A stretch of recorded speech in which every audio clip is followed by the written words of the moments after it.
irmãos, a graça e a paz do Senhor Jesus. Amém, igreja. Por gentileza, se coloca de pé. Vamos dar início a este culto. Quantos aqui estão felizes com o Senhor? Diga glória a Deus. Aleluia. Por gentileza, projeta o Salmo 100. Vamos ler juntos o Salmo capítulo número 100. Logo após já vamos adorar ao Senhor. Vamos ler todos juntos? Pode ser assim, igreja? No 3, amém? 1, 2, 3, vamos. Celebre com júbilo todas as terras. Sirvam ao Senhor com alegria. Apresente-se diante dele. Saiba que o Senhor foi Ele quem nos fez. Dele somos o seu povo e rebanho do seu pastor. Entrem por suas portas com ações de graças e nos seus atos com hinos de louvor. Rendam-lhe graças e bendigam o seu nome, porque o Senhor é bom e a sua misericórdia dura para sempre. De geração em geração, a sua fidelidade. Você pode dar um forte aplauso para o Senhor nessa noite. Já vamos adorar ao Senhor com júbilo, com alegria. Vamos?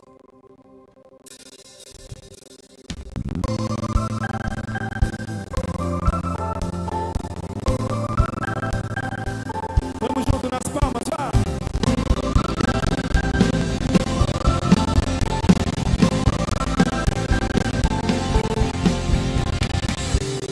Deixou sua glória, foi por amor, foi por amor.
Aplauda Ele com a paz do Senhor.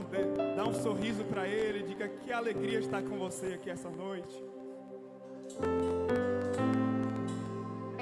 Aleluia. Quantos estavam aqui pela manhã? Foi uma manhã gloriosa na presença de Deus. E para quem não esteve aqui pela manhã, nós estamos muito felizes de nesse domingo receber amigos aqui. O Samuel e o Christian, eles são lá de Salvador. Nós servimos a Deus juntos por alguns anos e nós estamos aqui juntos para adorar o Senhor.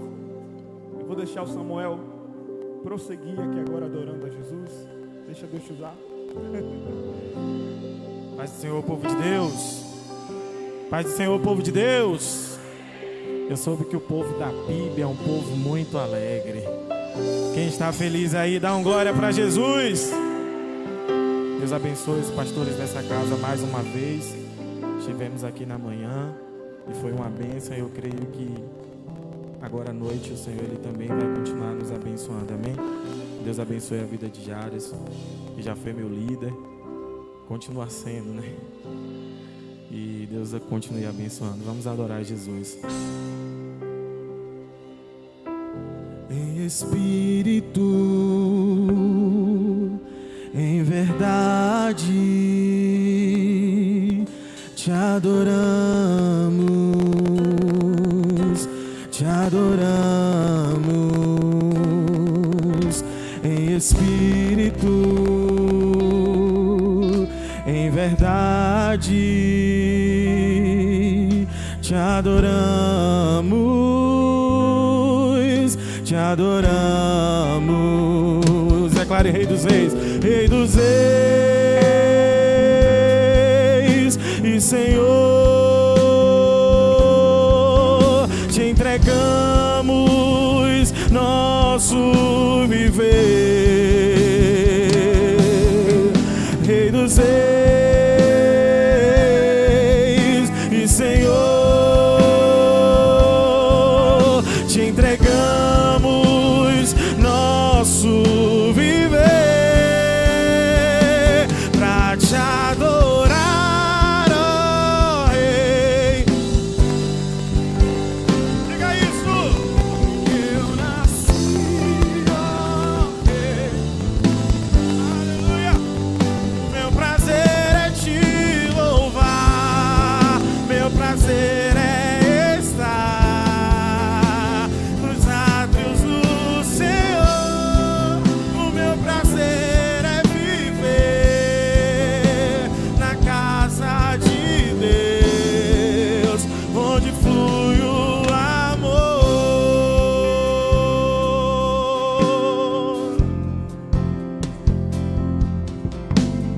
Grande é o Senhor e muito digno de louvor. Que lindo! Na cidade do nosso Deus, teu santo monte. Alegria de toda a terra. Levante as suas mãos e declare que Ele é grande. Diga: grande é o Senhor em quem nós temos a vitória, que nos ajuda contra o inimigo. Por isso, diante dele,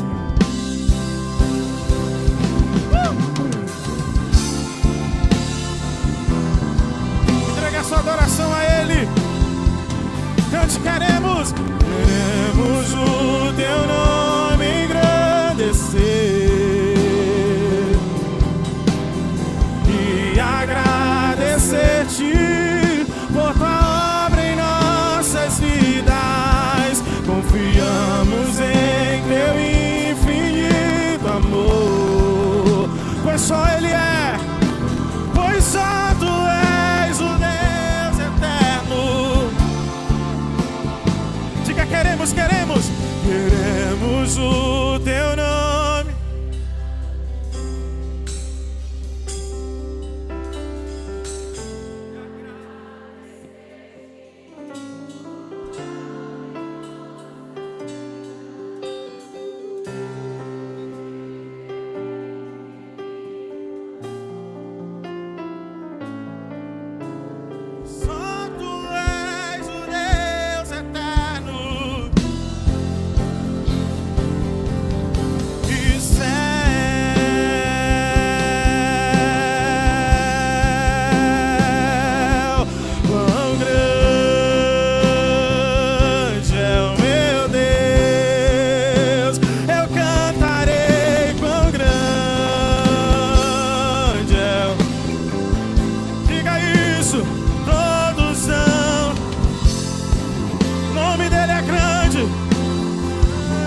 majestade dele é grande. O poder dele é grande. A glória dele é grande. Você pode declarar quão grande, igreja. Vamos! Quão grande é o meu Deus. Eu cantarei. Quão grande é o meu Deus. E todos hão de ver quão grande é o meu Deus. Declare sobre todo nome, sobre todo nome. Diga isso. Sobre todo nome é o seu. Ele é digno. Tu és digno do louvor. Eu cantarei. É o meu Deus. Com as suas mãos lá em cima, declare quão grande. Cante isso, cante com a sua alma. Quão grande é.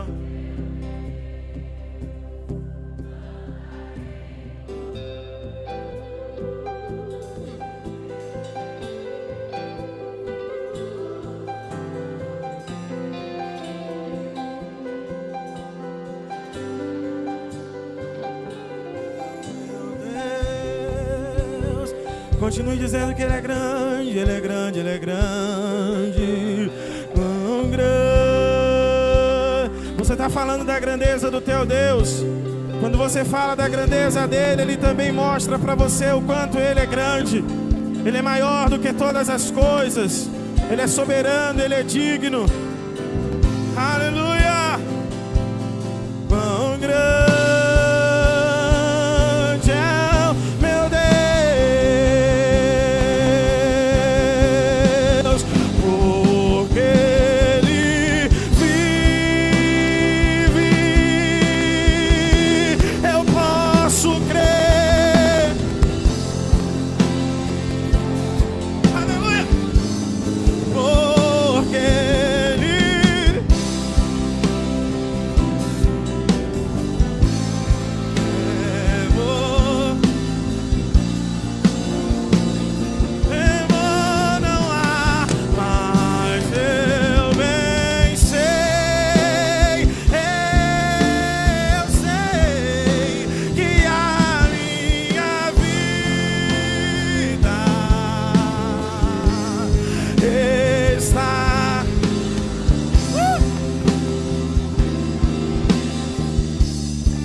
Declare mais uma vez, porque ele vive, diga isso. Porque ele,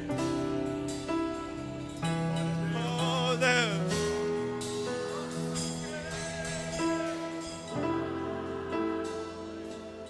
aleluia.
Santo és tu, ó Cordeiro de Deus.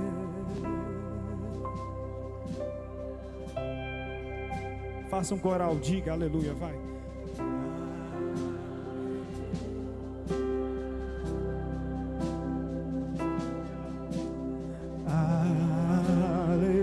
Aleluia. Santo és tu, ó Cordeiro de Deus. Levante uma das suas mãos assim, por gentileza. Levante uma das suas mãos. Vamos. Diga aleluia. Aleluia. Se renda diante da presença dele.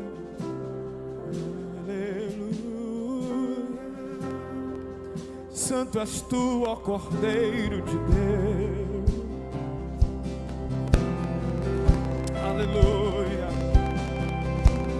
Aleluia. Santo, Santo, Santo é o Senhor, é o Senhor Deus poderoso. Ele é digno de louvor.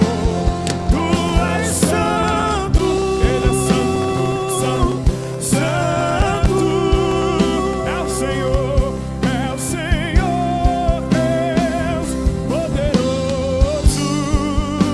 Ei, digno de louvor, digno de louvor. Diga santo, vai. Tu és santo, santo, santo. O céu está dizendo a mesma coisa nesse exato momento. Poderoso, Ele é digno de louvor, digno de louvor. Tu és santo. Canta a igreja, vai. Santo é o Senhor.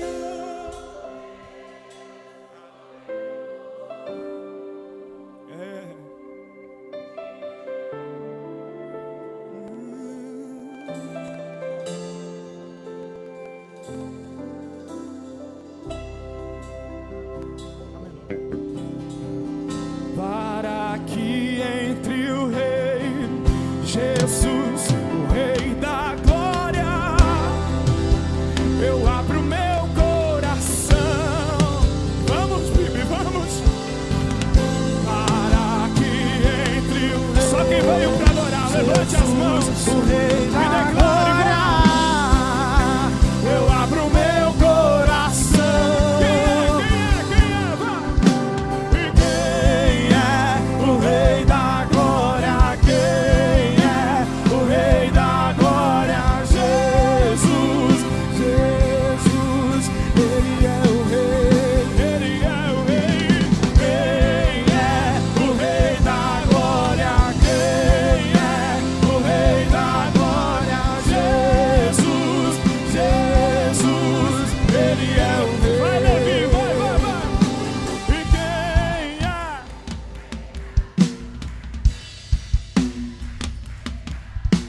Jesus, Ele é o... Um pouquinho mais forte, canta, vai. E quem é?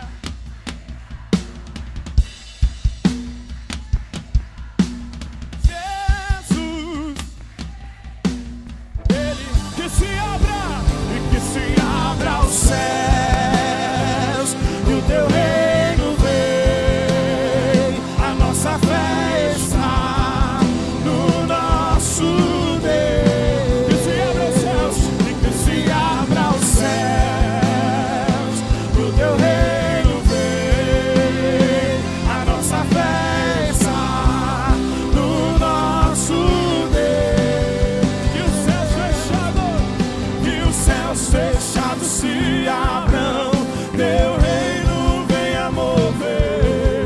A nossa fé e esperança estão em Deus, grande Deus. E os céus fechados se abram, teu reino venha mover. A nossa fé e esperança estão em Deus. Quantos já sentem a presença do Senhor? Diga glória a Deus. Nesse mesmo clima de adoração, por gentileza, você já pode preparar a sua oferta, os seus dízimos para entregar diante da presença do Senhor. Aleluia. Vamos. Você já pode fazer suas contribuições. também através do QR Code que está aparecendo aqui. Aleluia! Aleluia! Aleluia! Quantos creem que o mês de fevereiro será um mês abençoado? Quantos acreditam? Quantos acreditam que o mês de fevereiro será um mês de provisão? Será um mês marcado por milagres? Quantos acreditam? Será um mês de surpresas? Será um mês de milagres? Quem crer, diga aleluia. Quem crer, diga glória a Deus. Aleluia. Então entrega a tua oferta.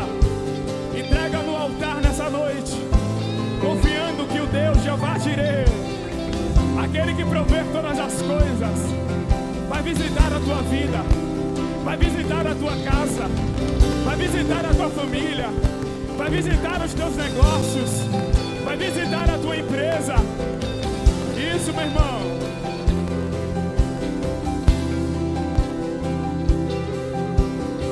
Que se abra os céus, vai.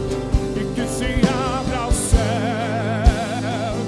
o teu reino vem, a nossa fé está no nosso Deus. Que se abra os céus, o teu reino vem, a nossa fé está no nosso Deus. Segura aí, por favor, segura. Eu vejo uma pequena nuvem do tamanho da mão de um homem, ó. Mas esse é o sinal que a sua chuva vai descer. Vamos, Samuel. Eu vejo uma pequena nuvem do tamanho da mão de um homem, mas esse é o sinal. Levante as mãos e cante, faz chover, vai. Faz chover, faz chover. Diga, abre, abre as comportas do céu. Faz chover, faz chover, vai chover, vai chover, vai chover. E abre as comportas do céu.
Jesus virá como descerá. Cante isso porque é profético, vai. Se pedimos,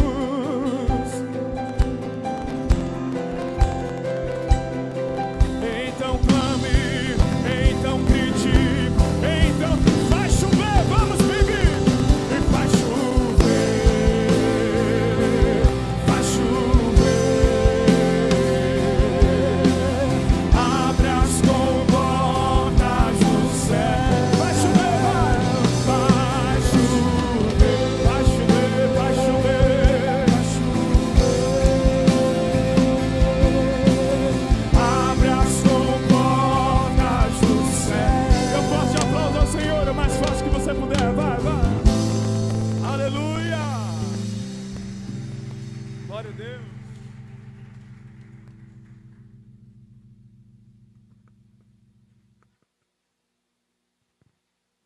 Aleluia, glória a Deus, meus irmãos. Quantos estão felizes aí estarmos na casa do Senhor, nesse clima de adoração, nesse domingo à noite, aqui na casa do Senhor, na igreja local, na igreja de Deus, aqui na PIB de Jacobina. Quantos estavam aqui pela manhã? Quantos estavam no culto da manhã, nesse culto abençoado nós tivemos pela manhã, onde nós pudemos conhecer um pouco mais do projeto do Cantinho lá, do nosso irmão Ron. E eu peço que os irmãos continuem orando pelo projeto Cantinho e também por todos os projetos que a igreja está desenvolvendo, por cada ministério, por cada área da igreja, e que nós continuemos orando e pedindo que o Senhor continue derramando chuva de bênçãos, né, Jaderson, sobre a nossa igreja e sobre a vida de cada um. Amém? Meus irmãos, vamos abrir as nossas Bíblias lá em Marcos, o Evangelho de Marcos, capítulo de número 8. Vamos para a parte da palavra. E o Espírito Santo compartilhou comigo essa palavra, eu refleti nela durante a semana. E o pastor Robson acabou falando um pouco, hoje pela manhã, antes da ceia, quando ele falou sobre a questão da visão dos discípulos no caminho para Emaús, quando Jesus acompanhou aqueles dois homens e como eles estavam com a visão impedida de reconhecer Cristo. E a palavra que eu vou trazer essa noite também fala um pouco sobre a visão, sobre a nossa visão espiritual. Amém? Marcos capítulo 8, versículo 22. Vamos ler versículo 22 até o versículo 26 inicialmente. Então a palavra do Senhor nos diz o seguinte: então chegaram a Betsaida e lhe trouxeram um cego e pediram a Jesus que tocasse nele. Jesus, tomando o cego pela mão, levou-o para fora da aldeia, então cuspiu nos olhos do homem e, impondo-lhe as mãos, perguntou: você vê alguma coisa? O homem, recuperando a visão, respondeu: eu vejo pessoas, mas elas parecem árvores que andam. Então Jesus novamente pôs as mãos sobre os olhos dele, e o homem, passando a ver claramente, ficou restabelecido e distinguindo tudo de modo perfeito. E Jesus o mandou para casa, recomendando-lhe: não entre na aldeia. Amém? Glória a Deus. Vamos iniciar aqui, nesse trecho do Evangelho de Marcos, e vamos orar, agradecendo pela porção da palavra de hoje. Senhor, muito obrigado, Pai, porque nós temos o acesso à Tua palavra, que é o nosso alimento. Obrigado porque nós temos acesso facilmente à Bíblia, ainda aqui no nosso país, enquanto irmãos nossos em outros países não têm essa mesma oportunidade que nós estamos tendo, e que nós possamos, Senhor, aproveitar essa liberdade, e que nós possamos aprender, e que a Tua palavra fale com cada um de nós essa noite, e transforme as nossas vidas da maneira que precisa ser transformada, Pai. Essa é a nossa oração, em nome de Jesus, amém, amém. Então, só antes da gente começar, eu queria aqui só citar o nome dos nossos visitantes. O Luiz Henrique, está aí, Luiz Henrique? Quem é o Luiz Henrique? Seja bem-vindo, meu irmão. A Kátia Monteiro, seja bem-vinda. Ana Marta, tá certo? Está aqui? Edna Marta, seja bem-vinda, minha irmã. A Ariane Machado, está ali juntinho. O Gilberto, está aí o Gilberto, seja bem-vindo, meu irmão. E a Solange Brandão, está aí também, tá do ladinho do Gilberto. Sejam bem-vindos, sintam-se em casa. E vamos para a exposição da palavra agora. Não tem mais aí, Fabão? O Bruno Lima, Bruno está chegando aqui.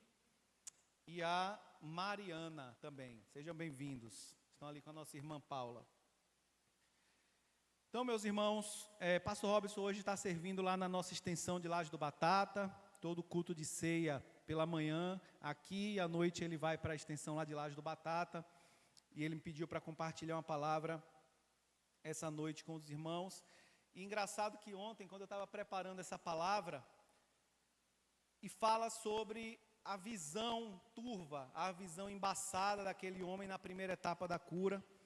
E eu, por coincidência, ontem eu fui cortar o cabelo, fazer a barba, meu filho foi comigo, e eu, não sei vocês, mas eu tenho um alto grau de dependência com meu óculos. Quando eu acordo, a primeira coisa que eu faço é pegar o óculos, botar no rosto, porque senão a minha vista fica toda embaçada, eu não consigo enxergar nada. E aí ontem eu sentei para cortar o cabelo, quando o barbeiro terminou o corte, ele falou assim: e aí, Pedro, como é que está aí a altura do cabelo, tá boa? E eu me olho no espelho e eu não consigo me enxergar no espelho. A minha vista fica toda embaçada sem o óculos, tenho miopia, astigmatismo, e eu não consigo me enxergar no espelho, né? Aquilo, eu fico angustiado com aquilo. E aí, quando eu cheguei em casa para terminar aqui a preparação da palavra, eu me deparei que a situação semelhante com aquele homem, né? Quando Jesus realiza a cura, a primeira parte da cura, e ele diz: olha, Senhor, eu estou vendo tudo, mas está tudo embaçado, eu estou vendo só os vultos aqui. E casou com essa ida minha ontem ao barbeiro, né? Então, hoje à noite eu quero refletir junto com os irmãos sobre essa passagem maravilhosa que está aqui no Evangelho de Marcos, e ela é encontrada somente aqui no Evangelho de Marcos. E essa passagem ela é extremamente pedagógica para nós, ela nos ensina muita coisa, e Jesus queria ensinar algo para os seus discípulos, e eu creio que essa lição também se aplica para nós hoje, e nós temos muito a aprender com ela, e ela é urgente, é necessária para nós nesses dias de hoje, porque nós estamos sendo bombardeados com tanta pregação errada, com tantas falsas teologias, tantas distorções, né, sobre quem é Jesus, sobre o Evangelho, e basta a gente na internet, no celular, no YouTube, tanta pregação que chega até a gente, e a gente acaba muitas vezes com a nossa visão distorcida, né, sobre quem é Jesus, qual foi a sua missão, né, o que é que ele veio fazer, e sobre como ele espera que nós vivamos até que ele venha. Amém? Então, essa é a transformação que eu desejo que aconteça em cada um de nós nessa noite, que a nossa visão espiritual seja restaurada plenamente, como a visão daquele homem cego foi restaurada, e que a gente possa sair daqui com a visão cristalina, e que o Evangelho, Jesus e a sua obra, o seu plano para o seu povo, não sejam distorcidos de nenhuma forma. Amém? Então, como eu falei, está aqui no Evangelho de Marcos. E antes da gente entrar nessa passagem, eu só queria falar um pouco sobre o Evangelho de Marcos, para que a gente compreenda melhor a mensagem. Porque o Evangelho de Marcos, meus irmãos, ele pode facilmente ser dividido em duas metades. A primeira metade, do capítulo 1 ao capítulo 8, onde nós temos Jesus sendo mostrado como rei. E na segunda metade do Evangelho de Marcos, a gente já tem o nosso rei sendo retratado como o servo sofredor, lá de Isaías 53, recebendo o mesmo castigo que os criminosos da sua época recebiam. E essa segunda metade do Evangelho de Marcos vai do 9 ao 16, né? Então, se você olhar o Evangelho de Marcos, você vai ler com calma, e você vai ver que dá para a gente fazer facilmente essa separação. Do capítulo 1 ao capítulo 8, nós temos Jesus como rei, e do capítulo 9 ao capítulo 16, nós temos Jesus sendo já tratado, mostrado como o servo sofredor, lá de Isaías 53. E essa passagem que a gente acabou de ler, onde Jesus realiza essa cura do cego, ela está exatamente no meio do Evangelho de Marcos. Ela está exatamente no ponto de transição entre essas duas metades, como se fosse uma dobradiça que separa essas duas metades do Evangelho de Marcos, né? Então, na primeira metade, nós vemos Jesus referindo-se a ele mesmo como o Filho do Homem, né? Está lá esse filho do homem, os estudiosos concordam que é o filho do homem lá de Daniel 7, o governante do domínio eterno, o rei poderoso, não um mero mortal. Então Jesus ele se refere a si mesmo como esse filho do homem, como governante do domínio eterno.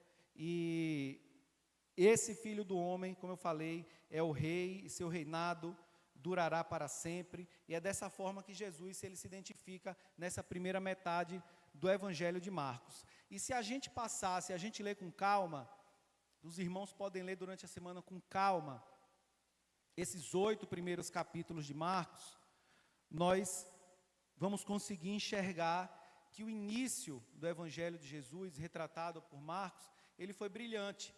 Nesses primeiros 8 capítulos, Jesus realizou milagres, realizou curas, expulsou demônios, as multidões seguiam Jesus, aglomeravam para ver Jesus realizando todas aquelas obras maravilhosas e queriam vê-lo, queriam tocá-lo.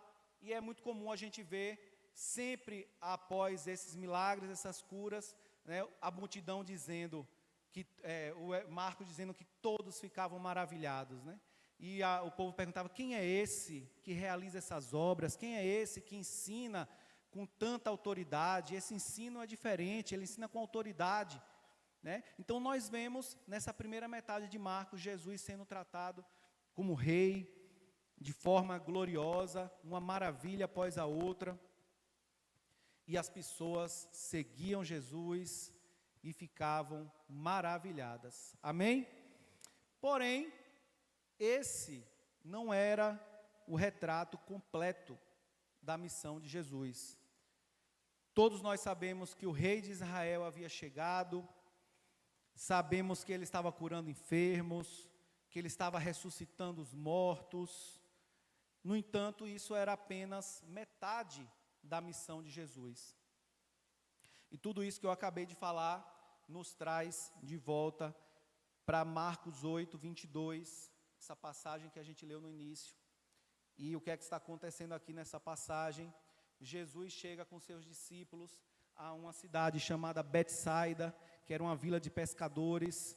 3 discípulos de Jesus eram de lá de Betsaida, Filipe, André, Pedro, eles eram de lá. Jesus realizou milagres em Betsaida, multiplicação de pães, curou o cego, andou sobre as águas, também lá nessa cidade de Betsaida. E quando Jesus ele desembarca com os discípulos, algumas pessoas chegam até ele e trazem um homem cego e fazem um pedido a Jesus. Jesus toca nesse homem, cura esse homem. Jesus então segura na mão daquele homem, leva ele para fora da aldeia, e quando eles saem da aldeia de Betsaida, saem da vista do povo, então Jesus usa um ritual inusitado para curar aquele homem, né? Primeiro ele aplica a saliva, ele cospe nos olhos daquele homem, e a saliva na época era considerada como um remédio para os olhos, e depois de cuspir nos olhos daquele homem, Jesus faz uma pergunta a ele. Jesus pergunta, você vê alguma coisa? E aí o homem responde a Jesus, né? Olha, Senhor, eu estou vendo as pessoas, mas elas estão se movendo como se fossem árvores, parecem vultos, né? Eu estou vendo algo que eu não via antes, mas a minha vista ainda não está clara, né? Eu não consigo ver os detalhes, a minha vista está embaçada. E aí então, no versículo 25, Jesus põe as mãos sobre os olhos daquele homem, e a sua vista é restaurada plenamente, e aquele homem passa a enxergar tudo perfeitamente, e o milagre da cura acontece. Amém? Aleluia.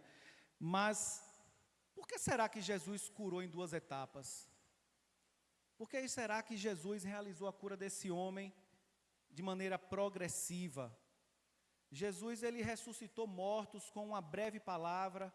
Jesus, ele curou enfermos que estavam longe dele, fez curas à distância, apenas com uma palavra, fazia as curas de maneira direta, imediata, perfeita. Por que será que com esse homem cego lá em Betsaida, Jesus ele realizou uma cura em 2 etapas. Certamente Jesus queria ensinar alguma coisa aos seus discípulos, né?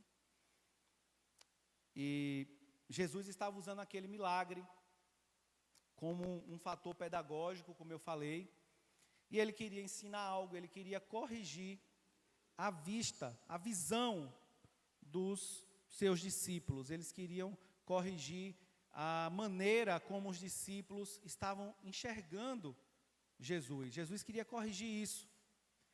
E, ao mesmo tempo que Jesus estava dando misericórdia àquele cego, Jesus também estava colocando um espelho de frente dos seus discípulos, para que eles mesmos vissem como é que eles estavam olhando para Jesus, né?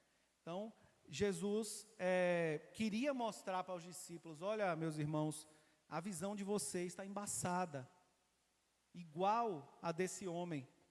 Vocês ainda não estão com a visão sobre a minha pessoa perfeita, vocês não estão me enxergando plenamente, né?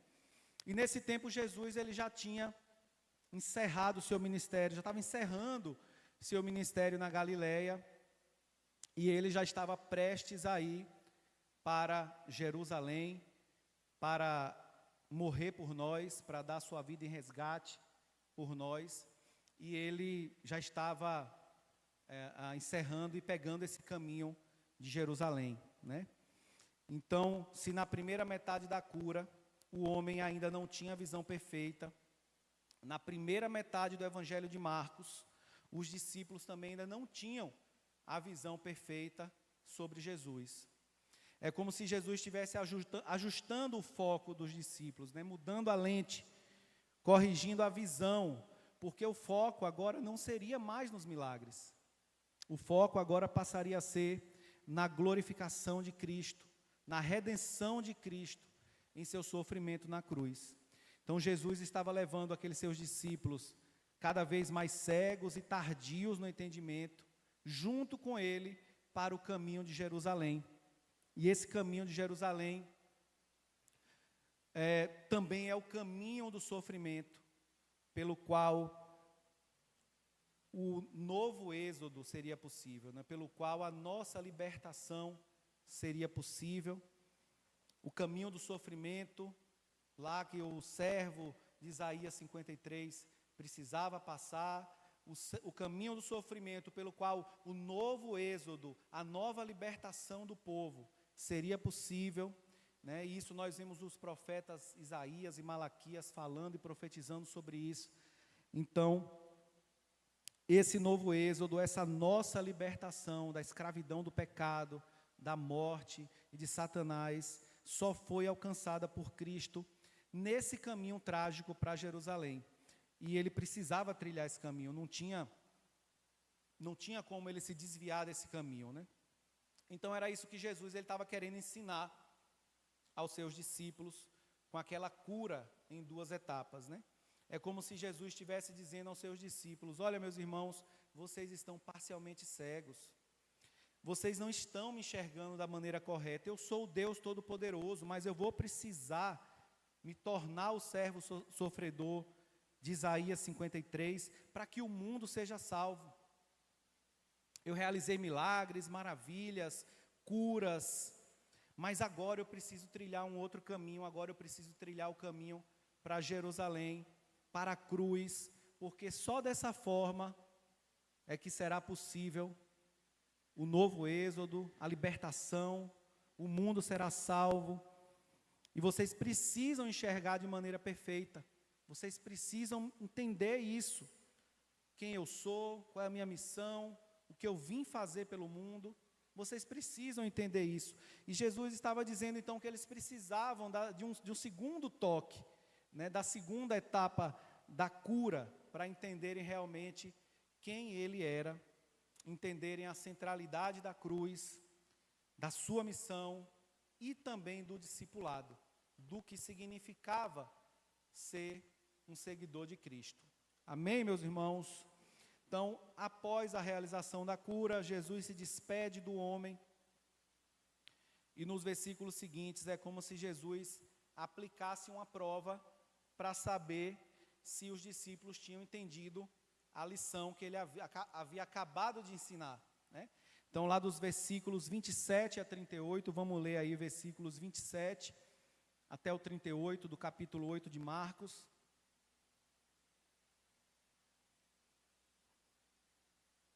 Jesus usou a cura em 2 etapas para ensinar uma lição para os discípulos, e agora ele ia checar, ia fazer uma prova para ver se os discípulos tinham realmente aprendido a lição, né? E aí o versículo 27 diz o seguinte: então Jesus e os seus discípulos foram para as aldeias de Cesareia de Filipe. No caminho perguntou-lhes: quem os outros dizem que eu sou? Os discípulos responderam: uns dizem que é João Batista, outros dizem que é Elias, e ainda outros dizem que é um dos profetas. Então Jesus perguntou: e vocês? Quem vocês dizem que eu sou? Respondendo Pedro lhe disse: o Senhor é o Cristo. Então Jesus os advertiu de que a ninguém dissessem tal coisa a seu respeito. Então Jesus começou a ensinar-lhes que era necessário que o Filho do Homem sofresse muitas coisas, fosse rejeitado pelos anciãos, pelos principais sacerdotes e pelos escribas, fosse morto e que depois de 3 dias ressuscitasse. E isto ele expunha claramente. Então Pedro, chamando-o à parte, começou a repreendê-lo. Mas Jesus, voltando-se, vendo os seus discípulos, repreendeu Pedro e disse: saia da minha frente, Satanás, porque você não leva em consideração as coisas de Deus, e sim as dos homens. Então, convocando a multidão e juntamente os seus discípulos, Jesus lhe disse: se alguém quer vir após mim, negue a si mesmo, tome a sua cruz e siga-me. Pois quem quiser salvar a sua vida, a perderá. E quem perder a vida por minha causa e por causa do Evangelho, esse a salvará. De que adianta uma pessoa ganhar o mundo inteiro e perder a sua alma? Que daria uma pessoa em troca de sua alma? Pois quem nesta geração adúltera e pecadora se envergonhar de mim e das minhas palavras, também o Filho do Homem se envergonhará dele quando vier na glória do seu Pai e com os santos anjos. Até aqui, amém? Que passagem maravilhosa, né, meus irmãos? Fico imaginando Jesus falando essas coisas para aquela multidão e para seus discípulos, né? E imagina se ouvir isso do próprio Cristo, né? E deve ser algo incrível, né? Então Jesus, ele pergunta aos seus discípulos, né? Quem vocês dizem que eu sou? As pessoas estão confusas ao meu respeito. Uns estão dizendo que eu sou João Batista, outros estão achando que eu sou Elias, outros estão achando que eu sou um dos profetas. Mas e vocês? Vocês que estão andando comigo, acordando comigo, passando o dia comigo, dormindo comigo, vendo as coisas que eu estou fazendo, vivenciando as experiências que nós estamos passando juntos aqui. Quem vocês dizem que eu sou? Então Jesus, ele aplicou uma prova, né, para ver se os discípulos tinham aprendido a lição, né? E aí, por que Jesus precisava se certificar disso? Por que Jesus precisava ter certeza se os discípulos entenderam quem ele era? Porque seriam justamente aqueles discípulos que dariam continuidade à obra após a partida de Jesus. Quando Jesus partisse, eram aqueles homens, aqueles discípulos que iriam continuar a obra, o trabalho iniciado por Cristo, e por isso era muito importante para Jesus ter certeza se aqueles homens eles tinham compreendido de fato quem ele era. E aí quando Pedro proclama: tu és o Cristo, então a gente vê que houve uma evolução, porém Pedro ainda estava com a vista embaçada. Ele estava respondendo como o cego parcialmente curado respondeu: Senhor, eu estou vendo as pessoas, mas elas andam como se fossem árvores, né? Pedro ainda estava com essa visão embaçada e ele precisava ainda de um segundo toque de Jesus para enxergar perfeitamente. Então Jesus estava predizendo a sua morte e falando para eles que era necessário que ele sofresse, mas Pedro só estava ainda enxergando aquele Jesus que operou os milagres, que maravilhou as multidões, né? E no versículo 32, quando Jesus explica claramente que ele precisava ir para a cruz, o que é que Pedrão faz? Pedro chama Jesus e repreende, né? Não, Senhor, o Senhor não pode morrer não, o Senhor está doido que você vai fazer isso? A gente não quer que o Senhor morra não. Olha a petulância de Pedro, né?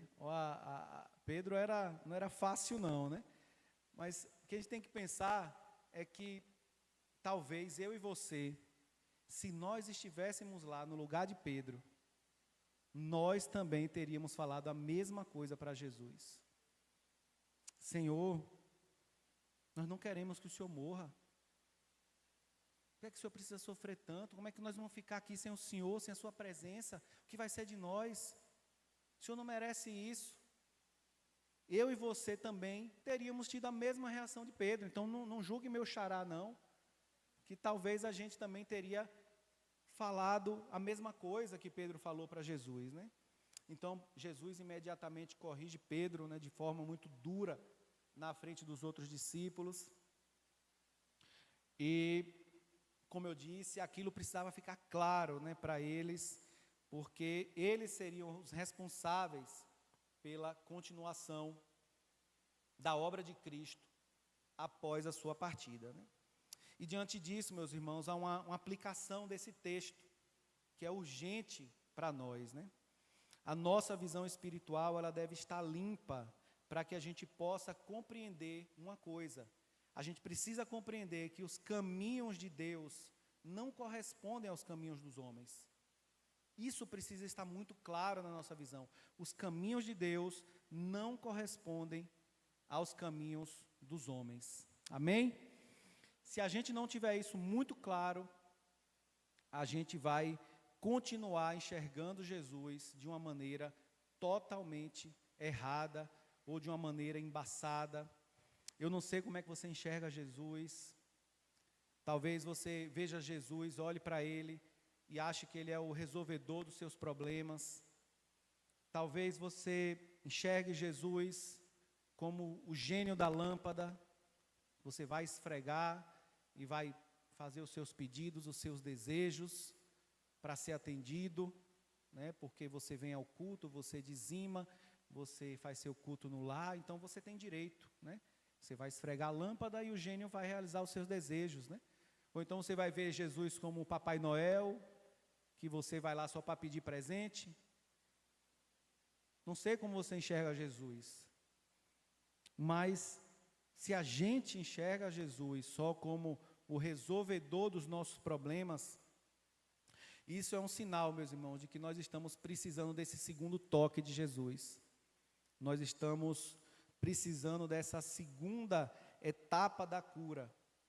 Da mesma forma que Jesus fez com aquele homem cego, nós precisamos também corrigir a nossa visão em relação a Jesus. E eu creio que os versículos 34 a 38 são esse segundo toque, são essa segunda etapa da cura, com esse poder, né, de cura e de correção para nós sobre quem é o Messias e sobre quem é o nosso rei. Amém? Vamos ler novamente os versículos 34 a 38. Importante demais esses versículos para nós. Versículos 34 a 38. Então, convocando a multidão e juntamente os seus discípulos, Jesus lhes disse: se alguém quer vir após mim, negue-se a si mesmo, tome a sua cruz e siga-me. Pois quem quiser salvar sua vida, a perderá. E quem perder a vida por minha causa e por causa do Evangelho, esse a salvará. De que adianta uma pessoa ganhar o mundo inteiro e perder a sua alma? Que daria uma pessoa em troca de sua alma? Pois quem nesta geração adúltera e pecadora se envergonhar de mim e das minhas palavras, também o Filho do Homem se envergonhará dele, quando vier na glória de seu Pai com os santos anjos. Amém? E é aqui, nesse ponto, é mais ou menos aqui nesse ponto do Evangelho de Marcos, que o Evangelho de Marcos, ele começa a sofrer uma reviravolta. Aqui é o ponto da dobradiça que eu falei, onde o Evangelho de Marcos, ele começa a mudar, ele começa a sofrer uma reviravolta. Então, como eu falei, na primeira metade, Jesus é o quê?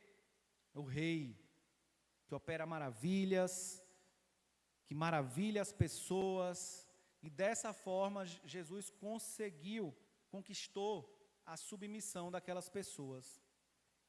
E na segunda metade, dos capítulos 9 a 16, Jesus é o servo sofredor, está tratado como criminoso, que recebe a punição que nós deveríamos receber, e dessa forma Jesus conquista o nosso coração. Então, com as maravilhas ele conquista a submissão, mas com a obra da cruz, morrendo em nosso lugar, é que ele conquista o nosso coração. Amém? Glória a Deus por isso, meu irmão. Glória a Deus. Então, a gente deve ter sempre em mente essas duas faces do nosso rei. Não pode haver um desequilíbrio. Eu não posso supervalorizar uma face do nosso rei, a fase gloriosa, e menosprezar a fase da redenção. Da mesma forma, eu também não posso supervalorizar a fase da redenção, a face da redenção, e desvalorizar a face da glória, a face gloriosa de Jesus. Então, cruz e coroa tem que estar perfeitamente equilibradas na nossa mente. E os discípulos, se a gente não olhar com equilíbrio para essas duas faces do nosso rei, a gente vai estar com a visão embaçada, igual aqueles discípulos, porque os discípulos estavam percebendo Jesus como um leão, mas não estavam conseguindo perceber que ele ia ser tratado como um cordeiro. E hoje, como é curioso, há uma inversão. A gente está achando que Jesus vai voltar como um cordeiro, só que agora ele vai voltar como um leão. Amém? Glória a Deus. Então, para vocês verem como a nossa visão, muitas vezes, se deixa ser distorcida pelas coisas que a gente ouve, pelas definições do mundo, do que é o amor, do que é a justiça.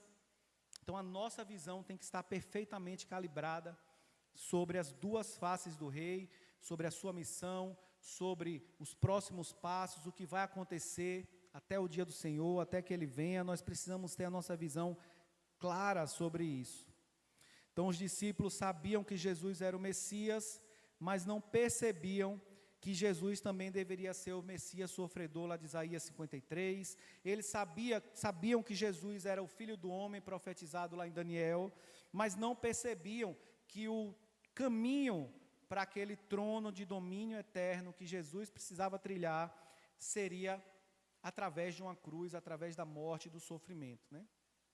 E como é que nós podemos enxergar, meus irmãos, da maneira correta? Como é possível a gente enxergar Jesus da maneira correta?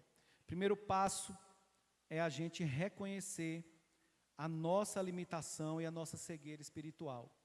É o primeiro passo, é a gente reconhecer que a gente precisa todos os dias ser lembrado dessas verdades. Porque o nosso computador, cadê Maurício da informática? O nosso HD tem um vírus, Maurício, veio hackeado de fábrica, que a nossa mente toda hora quer mudar a imagem que a gente tem de Jesus. A gente, não, Senhor, eu sei quem o Senhor é, mas aí eu passo por uma dificuldade, não, mas Jesus, eu vou recorrer aqui, porque Ele vai resolver o meu problema. Então, o nosso HD, ele é hackeado, e a gente tem que estar sempre virando a chave, para a gente voltar para o eixo, voltar para o centro, corrigir a nossa visão, a nossa acuidade visual, porque nós somos sempre tentados a olhar da maneira errada. E o segundo passo para a gente corrigir a nossa visão é clamar por misericórdia. Amém? Reconhecer a nossa cegueira, reconhecer a nossa deficiência, a nossa dificuldade de enxergar e clamar por misericórdia. Essa é a forma como a gente consegue ajustar a nossa visão e enxergar Jesus da maneira correta. Porque se eu não nego a minha cegueira espiritual, se eu me acho autossuficiente, se eu teimo, se eu fico teimoso em negar essa cegueira espiritual, a misericórdia de Jesus, ela fica impedida de fluir pela minha vida, sobre a minha vida. E então eu preciso reconhecer que a minha cegueira espiritual está presente ainda e que eu preciso constantemente ser lembrado pelo Espírito Santo e relembrado dessas verdades sobre Jesus Cristo.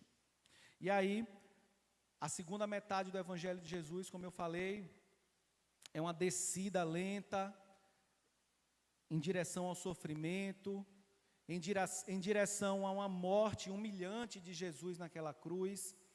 E pela primeira vez aqui no Evangelho de Marcos, Jesus está nos revelando qual é o custo do discipulado. O que é que eu preciso fazer para ser um seguidor de Cristo, para ser um discípulo de Cristo? Imediatamente após repreender Pedro, Jesus revela o que significa ser liderado por um rei, Messias, sofredor. Jesus está nos ensinando como é que eu sou um liderado por um rei, Messias, sofredor.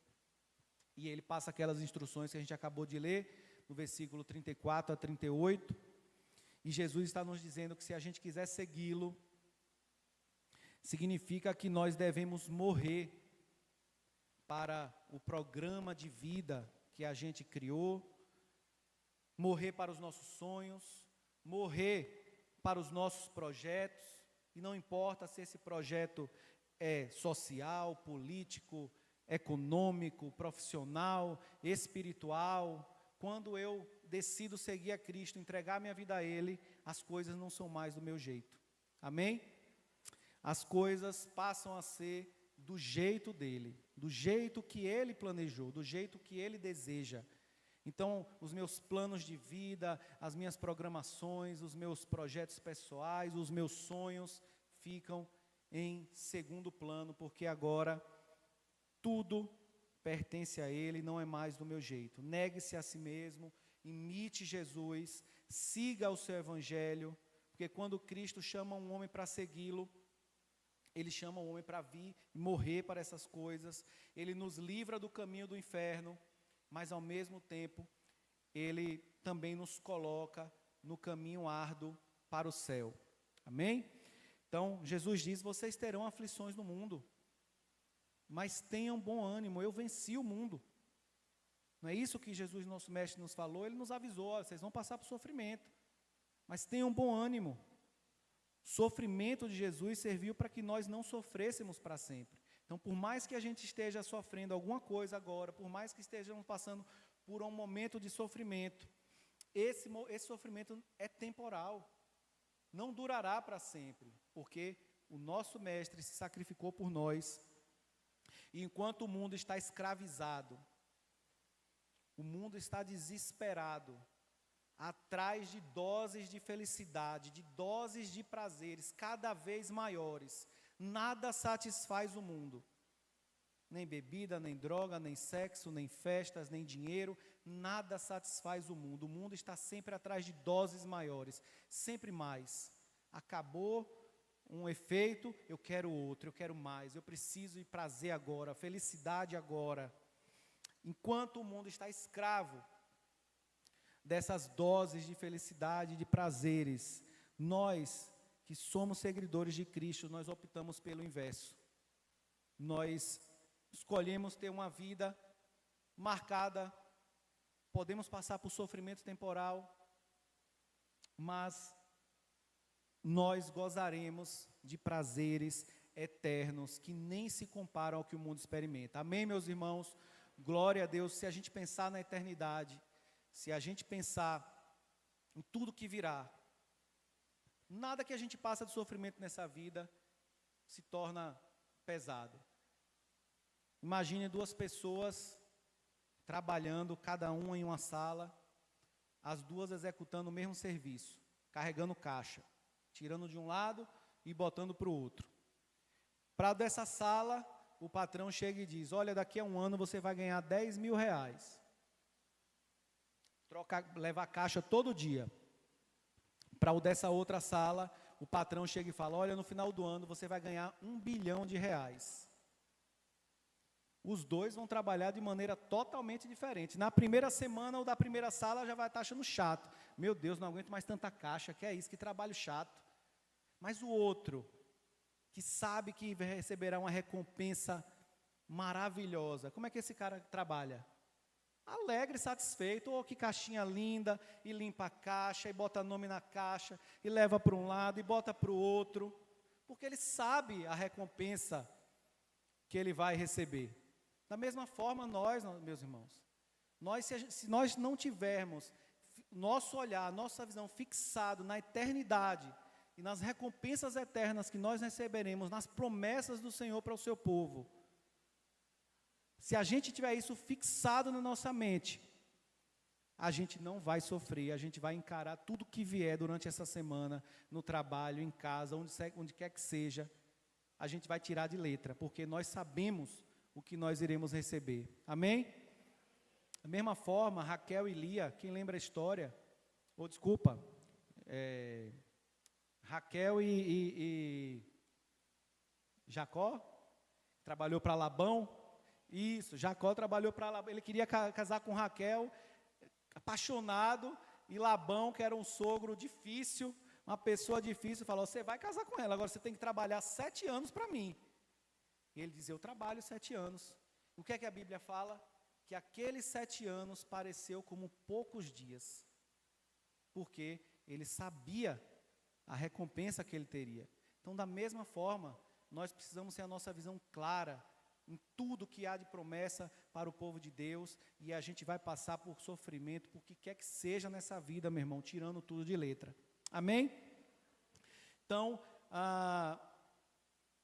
quando a gente resolve seguir a Cristo, perda se torna ganho, morte se torna vida, entregar tudo, assegura receber tudo, é necessário um desapego feliz, e a nossa única segurança é renunciarmos a tudo que esse mundo tem como certo. Significa perder a vida por causa de Jesus, e eu só consigo fazer isso se a minha visão, como eu falei, estiver clara, límpida, enxergando quem Jesus é e como operam os propósitos de Deus no mundo. Já viram aqueles contratos, as letrinhas miúdas dos contratos, que o pessoal coloca lá no finalzinho para enganar a gente? Com Jesus não tem letra miúda, não. Jesus, ele está dizendo claramente o que significa seu discípulo, o que ele quer que a gente faça. Não tem letra miúda no contrato com Jesus. Ele não esconde nada. Ele está dizendo, olha, eu preciso de tudo. Eu quero o seu coração, porque se eu tiver o seu coração, eu tenho tudo. E às vezes, quando a gente ouve isso, assusta um pouco. Quando a gente ouve pela primeira vez isso, assusta um pouco a gente. Mas se a gente pensar que tudo de Jesus, todos os seus ensinamentos, todos os mandamentos de Jesus derivam do amor. Amor a Deus e amor ao próximo. Aleluia. Então, não tem nada pesado, tudo é baseado no amor. Tudo é baseado na graça. Se eu compreendo isso, eu deixo de achar severo demais entregar minha vida, eu deixo de achar difícil demais essa missão que é de ser um discípulo de Cristo. Então Jesus diz, tome a sua cruz e não se envergonhe de mim. Não se envergonhe de mim porque eu tive uma morte humilhante. Não se envergonhe da cruz, porque uma morte, como eu falei, a cruz era uma morte que causava vergonha e humilhação. Não se envergonhe disso. Muito pelo contrário, exaltem o nosso rei, vamos exaltar o nosso rei, porque por meio da cruz é que ele nos libertou e nos transportou do império das trevas para o reino do Filho de Deus. Amém, meus irmãos? Glória a Deus. Por meio da cruz, esse novo êxodo foi possível, como eu falei, um novo êxodo, e nós fomos declarados livres. Como é que isso aplica para nós hoje? Qual a transformação que que deve acontecer em nossa mente, em nosso coração nessa noite. A primeira pergunta que você tem que se fazer: quem é Jesus para você? Quem é Jesus para você? A mesma pergunta que Jesus fez para os discípulos há 2000 anos atrás, Ele nos faz. Quem é Jesus para você, meu irmão? Qual é a sua expectativa sobre os planos de Jesus para a sua vida? Como é que você tem enxergado Jesus? Isso é importante, a gente precisa ter claro, a gente precisa se perguntar: quem é Jesus para mim? Por que é que eu estou buscando Jesus? Qual é a expectativa que eu estou criando em relação ao que Ele vai fazer por mim, em relação à salvação? Será que nós estamos enxergando de maneira embaçada ainda, como os discípulos enxergavam? Porque talvez Jesus já tenha iniciado um processo de cura e salvação em sua vida. Talvez você já tenha tido uma experiência com Jesus. Talvez muitos de nós aqui recebemos um milagre, uma cura, um livramento, um escape. Talvez algum de nós aqui já tivemos alguma experiência com Jesus. Talvez alguém já viveu algo sobrenatural com Cristo. Mas talvez a gente ainda precise desse segundo toque, porque às vezes a gente para por aí. A gente não investe tempo em aprofundar o nosso relacionamento com Deus, conhecer mais a Cristo, e aí a nossa vista ela fica embaçada. Por isso nós precisamos investir tempo em conhecer quem é Jesus, para que a gente possa responder de maneira correta: quem é Jesus para mim? Voltando para a história do Êxodo, já estou caminhando para o final, mas é justamente a história do Êxodo lá de Moisés, que também é muito pedagógica para nós. Acho que todos nós conhecemos a história. As pessoas passaram o sangue do cordeiro nos umbrais da porta da sua casa e confiaram. E todos que fizeram isso, todos que confiaram, foram declarados livres. Sim ou não? Todos que confiaram, que passaram o sangue do cordeiro nos umbrais da sua porta, foram declarados livres. Qualquer pessoa que colocasse a sua família nos portais marcados pelo sangue do cordeiro, estaria protegida do anjo da morte, que passaria por aquele lugar. E foi nessa condição que o povo saiu do Egito e foi declarado livre. Todos que creram atravessaram o mar a pé enxuto. A liberdade tinha sido proclamada. Mas isso não quer dizer que todos se tornaram livres. O povo estava sendo conduzido para a terra prometida, todo mundo conhece a história, mas por que será que eles não conseguiram entrar na terra prometida? Se eles já haviam sido declarados livres lá do Egito, por que é que eles não conseguiram entrar na terra prometida? O que aconteceu foi que a terra prometida não correspondia à expectativa deles de salvação. Havia ainda uma opressão na mente. Eles foram salvos, foram livres, estavam no caminho da terra prometida, mas quando a terra prometida se apresenta para aquele povo, ela não correspondia às expectativas, não correspondeu à expectativa do que cada um queria, ou do que cada um imaginava a respeito da sua salvação. E há um propósito de Deus e uma intencionalidade de Deus quando Ele nos salva, mas se a nossa visão estiver embaçada, nós iremos nos frustrar e vamos ficar pelo caminho, vamos morrer no deserto.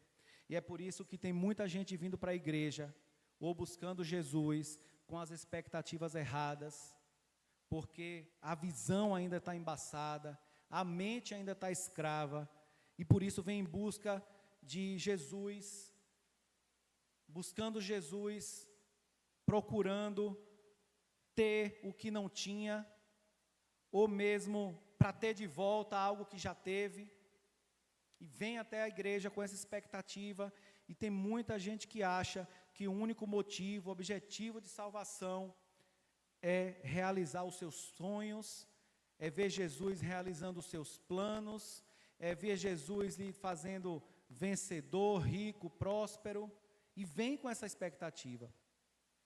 Ter a vida que sonhou, ter uma vida melhor. E aí é como aquele povo que tinha sido declarado livre da escravidão, mas estava com saudade da batata, com saudade da cebola, reclamando do ponto da batata. Mesmo que fossem do Egito, mesmo que fossem do tempo da escravidão, do tempo da cegueira espiritual, e se a nossa visão estiver turva, meus irmãos, vai ser muito difícil para nós, vai ser muito difícil viver em santidade. Moisés teve trabalho com aquele povo 40 anos no deserto, e foram poucos os que sobraram nessa trajetória. Apenas alguns tiveram a sua visão transformada, porque se submeteram ao propósito e não se deixaram levar pelas aparências, pelas dificuldades. E é essa transformação que eu desejo que aconteça em cada um de nós aqui nessa noite. Nós precisamos ter a nossa visão clara sobre quem é Jesus, sobre o que significa ser salvo por Jesus e o que não significa ser salvo por Jesus, quem Ele é, o que Ele veio fazer, o que irá acontecer.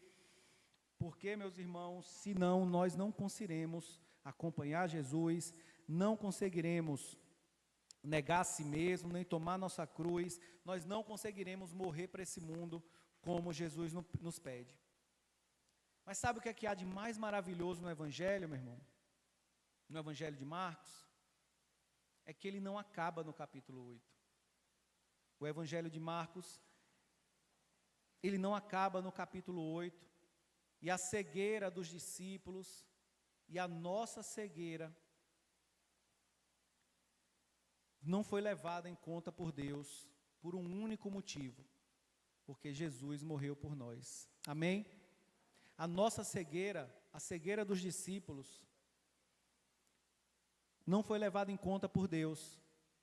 A nossa dificuldade de enxergar quem Jesus é, porque Jesus morreu por nós, porque Ele decidiu trilhar o caminho até Jerusalém, Ele decidiu seguir o caminho do sofrimento, o caminho da cruz. E isso é uma questão muito maior do que como estão indo os seus investimentos, de como está a bolsa de valores, como é que está a minha vida financeira, quem é que está liderando a nação, quem é que está sendo o governante, como é que está a política mundial, como é que está o meu emprego, sobre doenças que nós podemos contrair, sobre como é que está meu casamento, sobre o resultado daquele exame que não lhe agradou, que não era o que você esperava. E o fato de Jesus ter morrido na cruz é muito maior, é muito mais significativo do que qualquer uma dessas coisas. Não há nada de errado em desejar uma renda satisfatória, em desejar saúde, em desejar um casamento perfeito. Não há nada de errado com essas coisas, todos nós sabemos disso. Mas nenhuma dessas coisas, nenhuma dessas nossas esperanças de uma vida melhor, de uma vida de bênçãos materiais, representa a agenda prioritária de Deus. Isso não está na agenda prioritária de Deus. Nós não precisamos ser ricos, nós não precisamos nem mesmo ser saudáveis. O que nós precisamos, meus irmãos, é sermos protegidos de qualquer poder que se opõe ao plano de Deus para as nossas vidas. Amém? E essa proteção nós já temos. Deus está no controle para verificar que nada contrarie o plano que Ele tem para seu povo. E esse plano não é prioritariamente nos dar uma vida melhor agora. A gente recebe muitas bênçãos de Jesus pelo caminho, somos abençoados, mas isso não é a agenda prioritária de Deus. E se a gente achar que a nossa salvação é exclusivamente estar com uma vida boa, a gente vai estar com a nossa visão embaçada. Esse não é o plano prioritário da agenda de Deus. O plano prioritário de Deus é se revelar para cada um de nós como seu maior tesouro. Amém? Deus, Ele deseja atrair pessoas a um relacionamento prazeroso com Ele. Amém, meus irmãos? O plano de Deus é a construção de uma cidade, do seu reino, e Ele está fazendo de tudo que é necessário para povoar cidadãos, povoar essa cidade com cidadãos que o amem acima de qualquer outra coisa. Amém? Aleluia. Esse é o plano de Deus e Ele vai fazer tudo o que for necessário. Se for necessário nos disciplinar, Ele vai nos disciplinar. Se for necessário passarmos por alguns desertos de sofrimento, nós iremos passar. Mas tudo está no controle de Deus, para que nada na nossa vida assuma o primeiro lugar, para que nada ocupe o lugar que é dele, e que para nós tenhamos um relacionamento prazeroso com Ele. Por isso que não importa o que vai acontecer na economia daqui para frente, não importa como é que vai estar a política mundial aqui para frente, daqui para frente, para nós que somos filhos de Deus, a realidade mais fundamental da nossa existência persiste. A visão de Jesus nos foi dada. A nossa visão foi restaurada plenamente.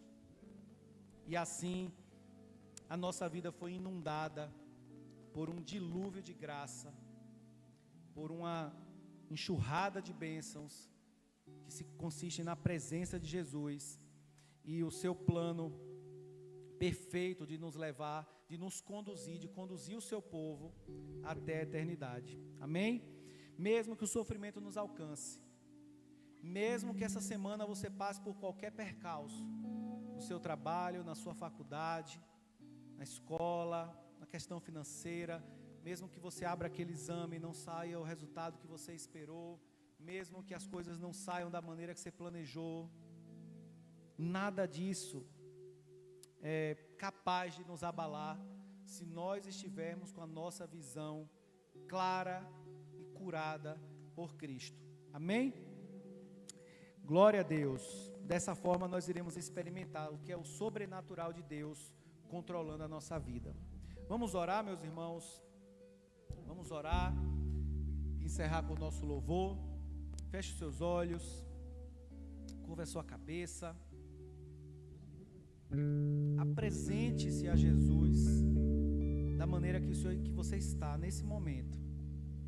Não precisa fingir, não precisa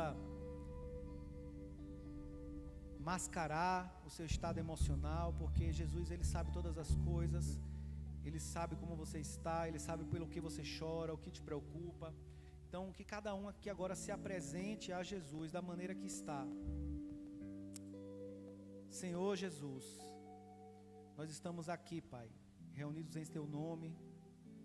Cremos que a Tua presença é real nesse lugar, porque onde os Teus filhos se reúnem, o Senhor está presente e o Senhor está no meio, Pai.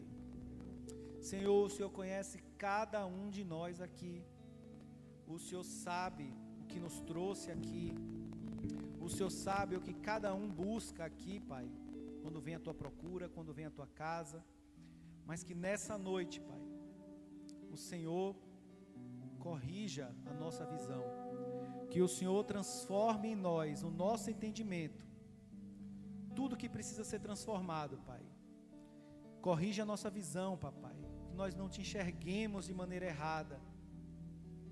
Porque o Senhor não nos salvou para nos tornar beneficiários de nada. O Senhor nos salvou para nos tornar instrumentos de salvação na vida de outras pessoas. O Senhor nos salvou para sermos cooperadores, Pai, do Teu plano, da Tua obra, e para despertar os nossos irmãos que ainda não te enxergam, que ainda estão vivendo uma cegueira espiritual, que ainda não te conhecem, e como há irmãos nossos lá fora, Pai, aqui em Jacobina, que ainda não te conhecem, Pai, e que precisam te conhecer, Senhor. O Senhor tem trazido, Pai, os Teus filhos, os nossos irmãos, e que nós possamos estar atentos, Pai, a esse propósito do Senhor.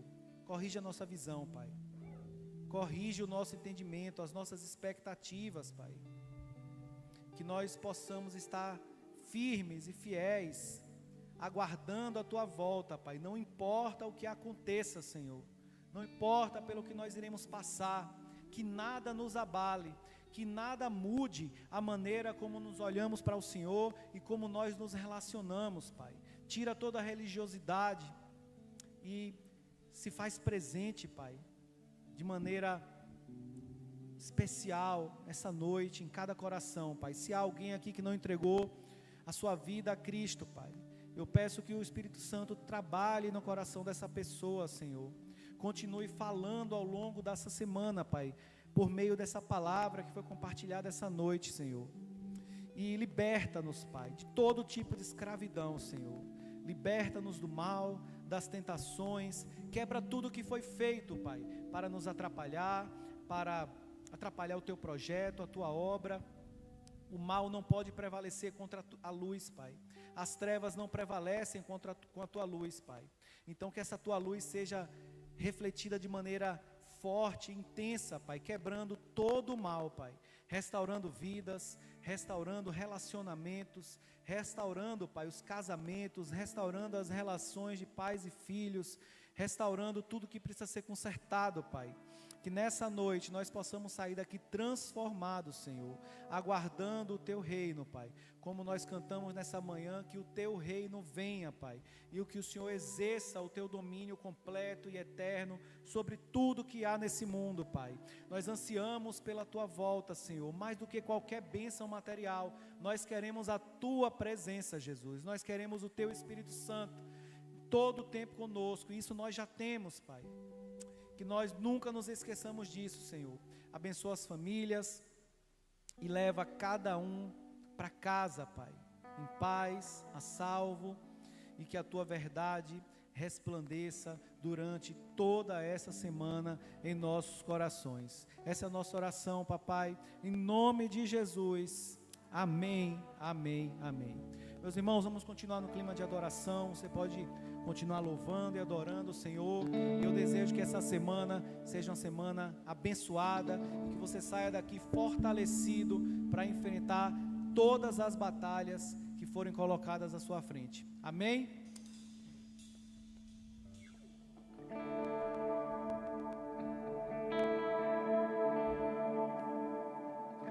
Te amo, Deus, Tua graça nunca falha. Todos os dias eu estou em Tuas mãos. Desde quando me levanto até eu me deitar, eu cantarei da bondade de Deus. És fiel em todo tempo, em todo tempo Tu és tão bom.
verdade és fiel. És fiel em todo tempo Ele é fiel.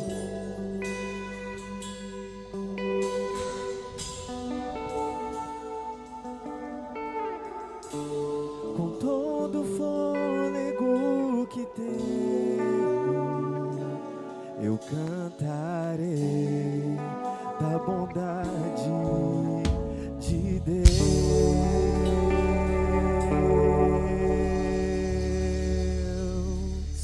Aleluia! Deus abençoe essa semana, meu irmão. Que seja uma semana de vitória para a glória de Deus. Aleluia!